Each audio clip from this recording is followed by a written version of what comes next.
Medical Review of Reviews, and the Dietetic and Hygienic Gazette.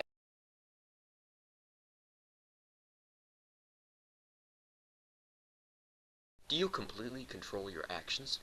This may seem like an Do you completely control your actions? This may seem like an obvious question at first. Think it over, though. What did you eat for breakfast this morning? It probably wasn't a steak and mashed potatoes. Why not? Because it's not what most people think of as breakfast food. So who defines the term breakfast food? The public at large. And that's what prompted one man to spend his life perfecting the science of crystallizing public opinion.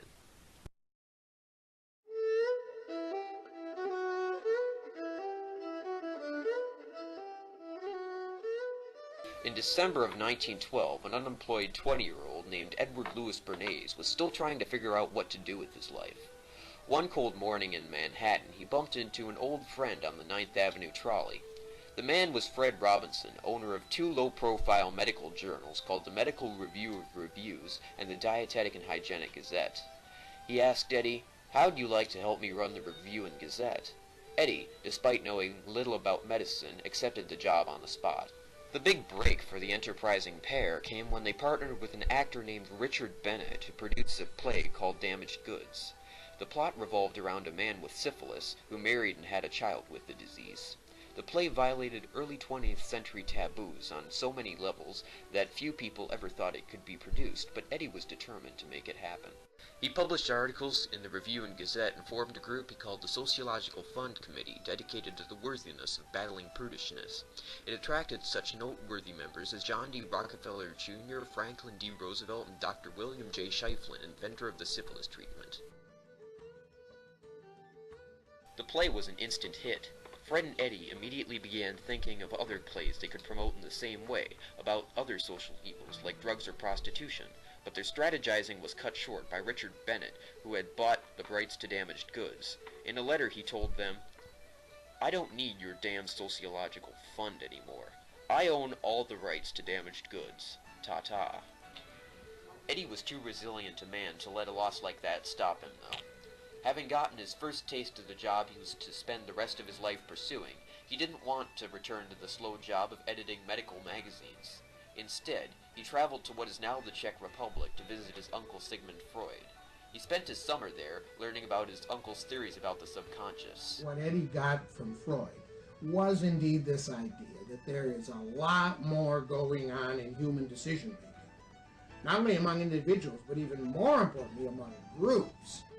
After Bernays returned to the U.S., he got back to work. He began promoting a Russian ballet company called the Ballet Russe.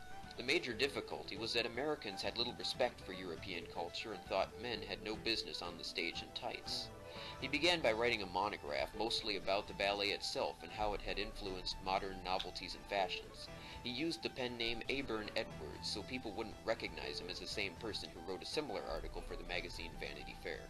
Bernays attempted to get the Ladies' Home Journal to run pictures of the ballet, but they wouldn't because they felt the dancers' skirts were too short. After he had a couple of painters add a little length to the skirts, 2 pages of color photos reached millions of subscribers.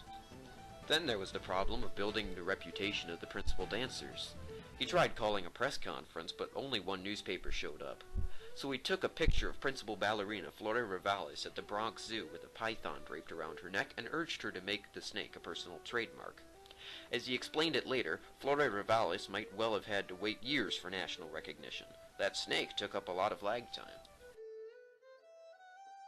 During World War I, American tobacco scored victories as much as the doughboys did. Before the war, men smoked pipes and cigars, but soon, cigarettes were found to be more convenient in the trenches, and were included in rations. None profited so much as George Washington Hill, head of the American Tobacco Company, which manufactured the leading brand of cigarettes in the world.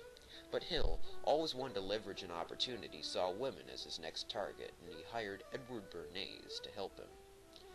As he told Bernays, "It'll be like opening a gold mine in our front yard." Bernays started by promoting cigarettes as a diet aid with slogans like "Reach for a Lucky instead of sweet," seeking endorsements from doctors and encouraging home economics experts to stress the importance of cigarettes in homemaking. The difficulty was that, in society's eyes, the morals of women who smoked were questionable, so Bernay staged an event that would change the way women were viewed forever. Men have invoked a taboo against women smoking in public. Can you do anything about that? I said, let me think about it. Bernays called a young women's rights activist he knew and sent her memos to pass out to her friends. He called for elite young women to march down Fifth Avenue on Easter Sunday in full view of church-going crowds and light torches of freedom. Along the route, they would be joined by women from various other churches. In all, 10 women challenged gender roles by smoking their cigarettes in the Gala Easter Parade. The newspapers had been contacted beforehand, and the story spread like wildfire. Soon, women all over the country were sporting their own torches of freedom. He knew this would be an outcry, and he knew that all of the photographers would be there to capture this moment. And so he was ready with a phrase, which was torches of freedom. Probably the most ambitious campaign Bernays masterminded was the one that made green fashionable. Nowadays, few people in public relations would try it, even fewer would know how. But Edward Bernays defined the profession. He invented the science of ballyhoo. Why would he even attempt it, though?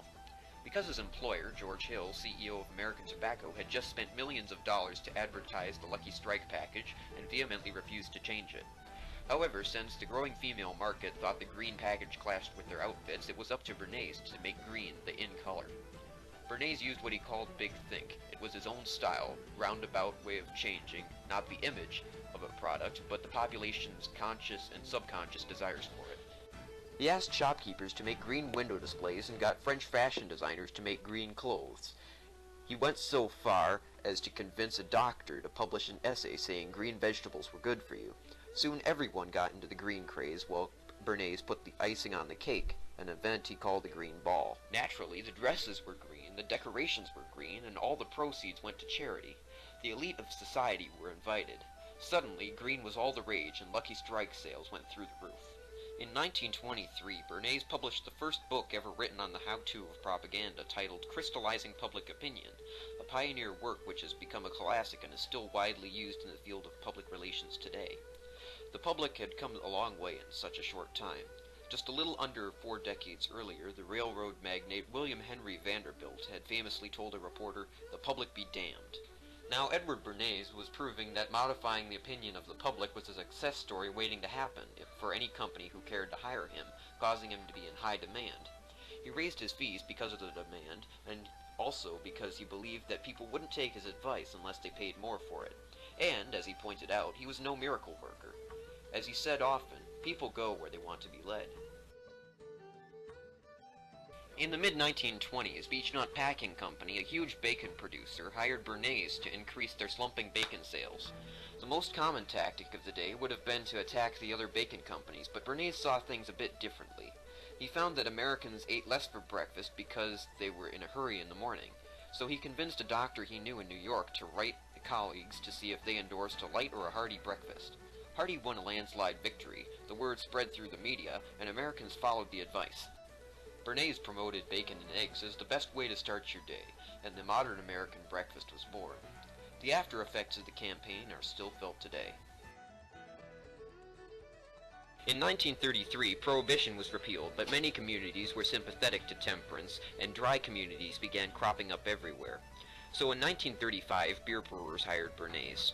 Eddie promoted beer as a beverage of moderation and as a temperance aid, telling people that they could drink beer if they had an urge for alcohol and thus avoid hard liquor. A sort of vaccination against intemperance, he said. He told farmers that brewers were a major buyer of their barley, corn, and rice, and told laborers that beer was a beverage they could afford. He wrote that beer was the favorite drink of the Babylonians, monks of the Middle Ages, George Washington, and the Pilgrims. Some temperance workers began to believe that the best way to fight intemperance was to legalize the sale of beer everywhere.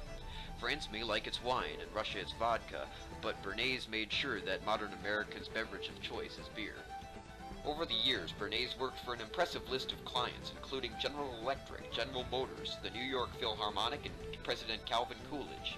He helped out the Aluminum Company of America by pushing the dental benefits of a potentially hazardous byproduct of aluminum called fluoride, even getting it added to drinking water. He helped Dixie cups become commonplace as he worked to promote them as a solution to the growing problem of public hygiene. Bernays paved the way for modern American consumerism and may have been the most important man ever to help companies make you buy what you don't need.